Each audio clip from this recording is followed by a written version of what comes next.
Stop analyzing yourself for just 1 minute and listen to this. What I'm about to tell you might completely flip everything you think you know about self-awareness. We've been told that self-awareness is the key to happiness, success, and mental health. But here's the dark truth no one talks about. Being too self-aware might actually be ruining your life. I'm going to show you the 7 warning signs that your self-awareness has become toxic, why psychology knowledge can backfire, and how to escape the mental prison you've built for yourself.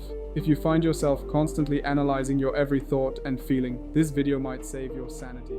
Let's start with a reality check. Raise your hand if you've ever done this. You feel anxious, so you immediately start analyzing why you feel anxious. Then you analyze your analysis. Then you feel anxious about feeling anxious about being anxious. This is what I call the self-awareness trap, and millions of people are stuck in it right now. The internet has turned us all into amateur psychologists, constantly diagnosing ourselves and others. But here's what's really happening to your brain when you become hyper-aware of everything. When you constantly self-monitor, you're essentially putting your brain in a state of chronic metacognition. You're thinking about thinking. This creates what neuroscientists call cognitive load. Your brain becomes so busy watching itself that it can't actually function naturally. Think of it like trying to walk while consciously controlling each muscle movement. The moment you become hyper-aware of walking, you become clumsy and unnatural. The same thing happens with your emotions, relationships, and decision-making when you overanalyze everything. Your brain has 2 modes, experiencing and analyzing. When you're stuck in analysis mode 24/7, you lose the ability to simply exist and feel without judgment. Here's the first warning sign you've gone too far down the self-awareness rabbit hole. Analysis paralysis. You can't make simple decisions anymore because you're analyzing every possible outcome, motivation, and psychological implication. Should I text this person? What does it mean that I want to text them? Am I being needy? Is this attachment or genuine connection? A simple text message becomes a 30-minute internal psychology session. You know so much about cognitive biases, attachment styles, and defense mechanisms that you second-guess every natural impulse. I had a client who couldn't order food at restaurants anymore because she was analyzing what her food choices said about her personality, her childhood trauma, and her relationship with control. This is what happens when self-awareness becomes self-torture. Warning sign number 2, your emotions have become louder and more overwhelming since you started paying so much attention to them. Here's the psychological paradox. The more you focus on an emotion, the stronger it becomes. It's like holding a magnifying glass over your feelings. Everything gets amplified and distorted. You feel a tiny bit of sadness and immediately label it. I'm having a depressive episode. You notice some anxiety and think, this is my trauma response activating. You turn normal human emotions into psychological emergencies. Before you knew about psychology, you'd feel sad for a moment and then move on. Now you feel sad, analyze why you're sad, research what type of sadness it is, and create an entire narrative about your mental health. The awareness has made the problem bigger, not smaller. The third sign, you can't have natural interactions anymore because you're constantly monitoring your social performance.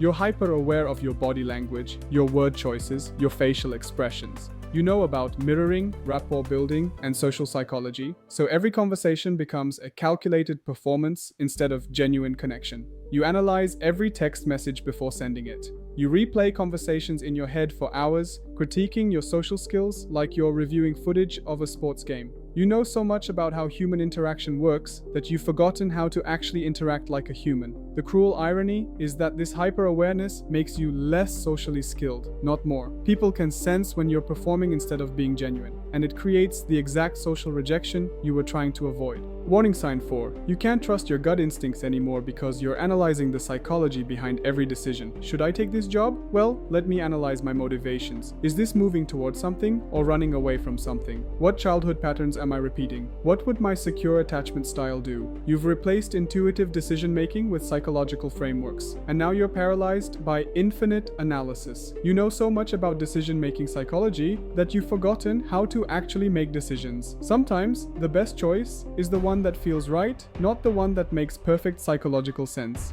The 5th warning sign. You're psychoanalyzing every relationship and interaction to death. Your partner seems quiet. It must be their avoidant attachment style activating. Your friend didn't text back quickly. They're probably processing some childhood wound. Everyone around you has become a psychology textbook. instead of a human being. You know so much about attachment theory, love languages, and relationship dynamics that you can't just enjoy your connections anymore. Every relationship becomes a case study in human psychology. You're so busy analyzing the relationship that you forget to actually be in the relationship. You're watching your life from the outside instead of living it from the inside. So what's the solution? Do we throw all self-awareness out the window and live in ignorant bliss? Not exactly. The goal is to find what I call the sweet spot of self-awareness. This is the perfect balance between insight and obsession, between understanding yourself and analyzing yourself to death. Here's the key distinction. Healthy self-awareness is noticing patterns and making adjustments. Toxic self-awareness is constant monitoring and analysis without action. Healthy awareness.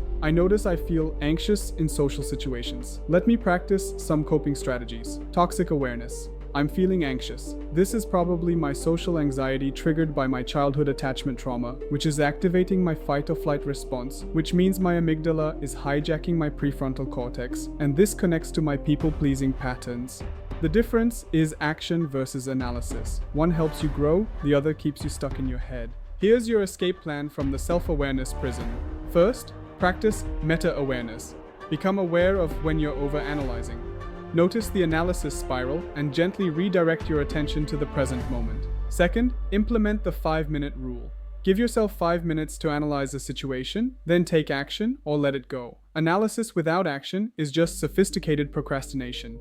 Third, reconnect with your body and intuition. Your gut feelings exist for a reason. Not everything needs to be intellectually understood to be valid. Fourth, practice psychological modesty. Accept that you don't need to understand the deep psychological meaning behind every emotion or behavior. Sometimes anxiety is just anxiety, and sadness is just sadness. Finally, remember that the goal of psychology is to help you live better, not to turn your life into a constant research project. The ultimate irony of excessive self-awareness is that it makes you less self-aware, not more. When you're constantly analyzing yourself, you lose touch with your authentic experience. True self-awareness is like peripheral vision. It's there when you need it, but it doesn't dominate your entire field of view. It's knowing yourself without watching yourself 24/7. If you recognize yourself in these warning signs, take a step back from the analysis and simply exist for a while. Your mental health will thank you. Which of these signs hit closest to home for you? Let me know in the comments. And remember, awareness of your over-awareness is the first step to freedom.